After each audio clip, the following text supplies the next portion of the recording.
आपका ये प्रथम नियम है इसको हम कहते हैं संधि का नियम। ठीक है, इसको संधि का नियम भी कहा जाता है। इसी तरह से यहाँ पर जो आपका दिया गया है सेकंड द्वितीय नियम, इसको हम कहते हैं बोल्टा का नियम या फिर बंद पास का नियम। पूरा यहाँ पर आपको समझाया जाएगा, तो गाइस इस वीडियो को आप पूरा देखिए, वीडियो को आपको बिल्कुल भी स्किप नहीं करना है। ठीक है, तो किरचॉफ के दोनों नियम को एकदम सही ढंग से यहाँ पर समझेंगे। तो गाइस चलिए बिना टाइम वेस्ट वीडियो को स्टार्ट करते हैं। तो गाइस यहाँ पर देखिए आज हम देखने वाले हैं किरचॉफ का नियम क्या है। ठीक है, इसका प्रथम नियम क्या है, द्वितीय नियम क्या है, पूरा यहाँ पर हम समझेंगे। तो गाइस इस वीडियो को आपको पूरा देखना है, वीडियो को आप बिल्कुल भी स्किप ना करें। अगर इस बार के बोर्ड एग्जाम में आप 90+ स्कोर करना चाहते हो और फिजिक्स के पेपर में एक भी नंबर आपका ना कटे, इस तरह से अगर आप अपनी तैयारी करना चाहते हो, तो गाइस इसी तरह से जो भी आपके इम्पोर्टेंट टॉपिक है उन सभी वीडियोस को आप जरूर देख लें। ठीक है, तो यहाँ पर हम समझेंगे किरचॉफ का नियम क्या है गाइस। इसी तरह से फर्स्ट चैप्टर में कौन कौन से इंपॉर्टेंट टॉपिक है, सेकंड चैप्टर में कौन कौन से इंपॉर्टेंट टॉपिक है, वो सब हम आपको बता चुके हैं। अगर आपने वीडियो नहीं देखा है तो गाइस एक बार आप प्लेलिस्ट चेक कर सकते हो, या फिर उन सारे वीडियोस का लिंक आपको डिस्क्रिप्शन बॉक्स में गिवन है, यहाँ से आप देख सकते हो। ठीक है, तो आज हम देखने वाले हैं किरचॉफ का नियम। तो चलिए बिना टाइम वेस्ट के वीडियो को स्टार्ट करते हैं। अगर सच में गाइस आपको ये वीडियो अच्छा लगे तो आप इस वीडियो को अपने सभी दोस्तों में एक बार शेयर जरूर करें। ठीक है, तो चलिए पहले यहाँ पर हम समझेंगे कि इसका, अब यहाँ पर देखिए आपका प्रथम नियम क्या है, किरचॉफ का फर्स्ट नियम क्या कहता है, पहले उसको देख लेते हैं। तो देखिए जो आपका प्रथम नियम है इसको हम धारा का नियम भी कहते हैं। ठीक है, जो प्रथम नियम है इसको धारा का नियम या फिर संधि का नियम भी कहा जाता है, ये भी आपको ध्यान रखना है। ठीक है, यहाँ पर लिख लीजिए, प्रथम नियम को हम संधि का नियम भी कहते हैं।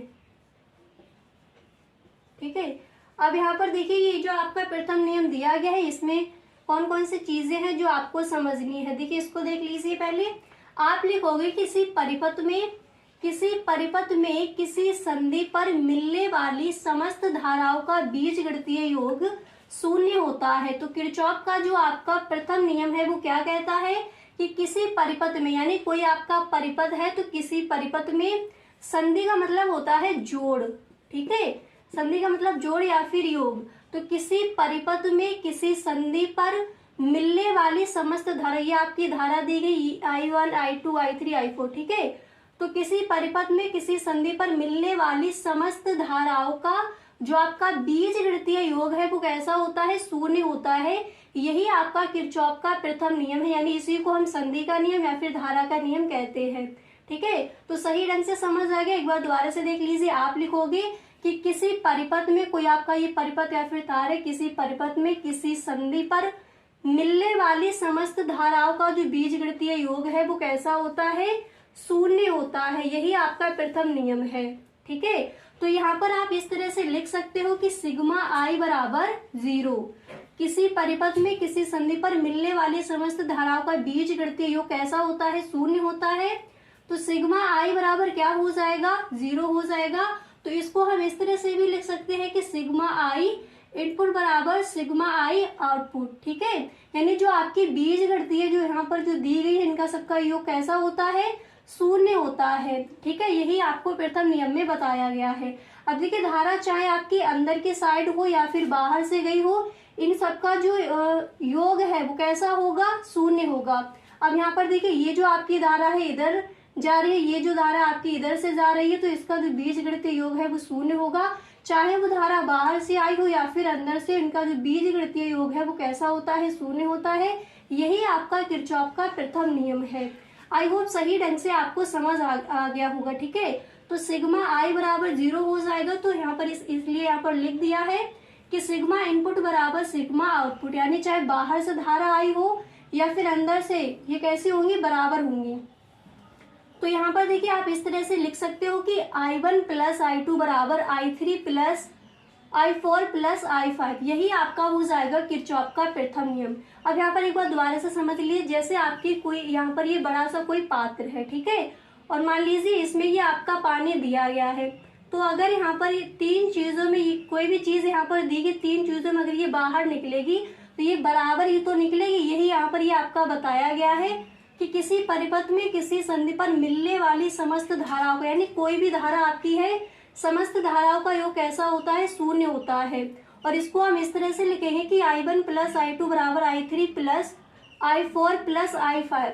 यानी जो आपकी ये धाराएं ये कैसी है, बराबर है। ठीक है, यानी कोई आपका ये बड़ा सा पात्र है, इसमें पानी रखा है, अगर ये यहाँ से देखिए बाहर निकलेगा तो कैसा निकलेगा, बराबर ही तो निकलेगा। 3 चीजों में जैसे इसको डिवाइड कर दिया। ठीक है, और यहाँ पर आपका बहुत सारा पानी दिया गया, तो यहाँ पर जब ये 3 चीजों से बाहर निकलेगा तो ये बराबर ही निकलेगा। तो इस तरह से इसको हम लिख सकते हैं। ठीक है, तो धारा का प्रथम नियम, सॉरी किरचॉफ का आपका प्रथम नियम क्या है, आई होप सही ढंग से आपको समझ आ गया होगा। अब इसी तरह से यहाँ पर जो आपका द्वितीय नियम है वो क्या कहता है, उसको देखते हैं।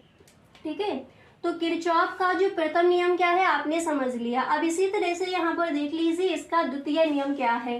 तो जो आपका द्वितीय नियम है इसको हम कहते हैं बोल्ट्जा का नियम या फिर बंद पास का नियम। ठीक है, अब इसको समझ लीजिए। तो देखिए आप इस तरह से लिखोगे, किसी वैद्युत परिपथ के, देखिए इस तरह से आपको लिखना है कि किसी वैद्युत परिपथ के प्रत्येक बंद पास के, अब देखिए एक आपका पास ये दिया गया है, ये ठीक है, प्रत्येक बंद पास के विभिन्न यानी अलग अलग भागों में बहने वाली धाराओं, अब देखिए यहाँ पर धारा क्या है, I1 I2, ठीक है, विभिन्न बहने वाली धाराओं तथा उनके संगत प्रतिरोधों यानी R1 R2 R3 यहाँ पर दिए गए हैं।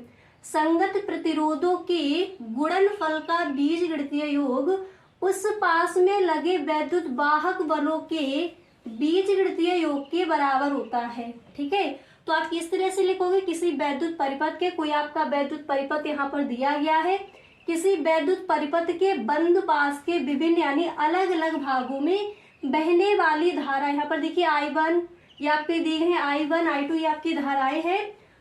तो यहाँ पर दिया गया कि बीजगणितीय योग संगत प्रतिरोधों के गुणनफल का बीजगणितीय योग उस पास में लगे वैद्युत वाहक बलों के बीजगणितीय योग के बराबर होता है। यानी इसको हम लिख सकते हैं सिग्मा आई आर बराबर सिग्मा ई। ठीक है, बीजगणितीय योग यानी यहाँ पर क्या दिया गया है, सिग्मा, और आई आपकी धारा दी गई, आर क्या है, प्रतिरोध है, तो सिग्मा आई आर बराबर सिग्मा ई, इसको हम लिख सकते हैं। अब यहाँ पर देखिए आप लिखोगे, पहले आपको इस तरह से लिखना है, फिर आप लिखोगे बंद पास एक के लिए। अब आपका बंद पास यहाँ पर एक ये दिया गया है। ठीक है, तो बंद पास एक में पहले देखेंगे तो आप यहाँ पर लिखोगे कि I1 R1 minus I2 R2 बराबर E1 माइनस E2। अब यहाँ पर देखिए I1 R1, ठीक है, अब यहाँ पर बंद पास एक में देखेंगे तो यहाँ पर ये दिया गया है I1। अब यहाँ पर देखिए पहले गाइस हम देखेंगे बंद पास एक के लिए, आपका ये बंद पास एक दिया गया, पहले इसको निकालेंगे। तो यहाँ पर आप लिखोगे कि I1 R1 minus I2 R2 बराबर E1 माइनस E2। अब यहाँ पर ये आपका माइनस कैसे आ गया, I1 R1 minus I2 R2। अब यहाँ पर देखिए आपकी ये धारा इस तरह से यहाँ पर बह रही है, तो ये धारा ये देखिए इस तरह से बह रही, तो इधर ना जाकर ये आपकी विपरीत दिशा में है। देखिए अगर इस तरह से आपकी धारा बह रही, किधर जानी थी, इधर। ठीक है, तो ये धारा आपकी इधर ना जाकर इधर जा रही विपरीत दिशा में, तो यहाँ पर क्या हो जाएगा, यहाँ पर आपका क्या हो जाएगा, I1 R1 minus I2 R2 बराबर E1 माइनस E2। ठीक है, अब यहाँ पर हम देखेंगे बंद पास 2 के लिए। अब बंद पास 2 के लिए देख लीजिए, तो यहाँ पर आपका हो जाएगा I2 R2 plus I3 into R3 बराबर E2। ठीक है, अब इसको हम इस तरह से भी लिख सकते हैं, इसको हम लिख सकते हैं कि I2 R2 plus I1 plus I2 R3 बराबर E2। अब यहाँ पर देखिए आपका ये दिया गया था R3, ठीक है, यहाँ पर देखिए आपका ये I3 दिया गया था, तो I3 को हम इस तरह से भी लिख सकते हैं कि I1 प्लस I2, यही यहाँ पर लिख दिया गया। देखिए I2 R2 प्लस, और यहाँ पर I3 की जगह क्या कर देंगे, I1 प्लस I2, आपका I3 हो जाएगा। तो यहाँ पर ये इस तरह से लिख दिया, और आपका यहाँ पर ये आ गया R3 बराबर E2। तो यही आपका निकल के आ जाएगा, जो आपका किरचॉफ का द्वितीय नियम है वो क्या है, ये आपका यहाँ पर निकल के आ गया। आई होप सही ढंग से आपको समझ आ गया होगा कि किरचॉफ का जो आपका प्रथम नियम है यानी धारा का नियम या फिर जिसे हम संधि का नियम कहते हैं वो क्या है, और यहाँ पर जो आपका द्वितीय नियम है बोल्ट्जा का नियम या फिर बंद पास का नियम, ये क्या है, एकदम सही ढंग से आपको समझ आ गया होगा। अगर कहीं पर भी कोई भी डाउट है तो please tell me in the comment box, आप हमें कमेंट बॉक्स में जरूर बताएं।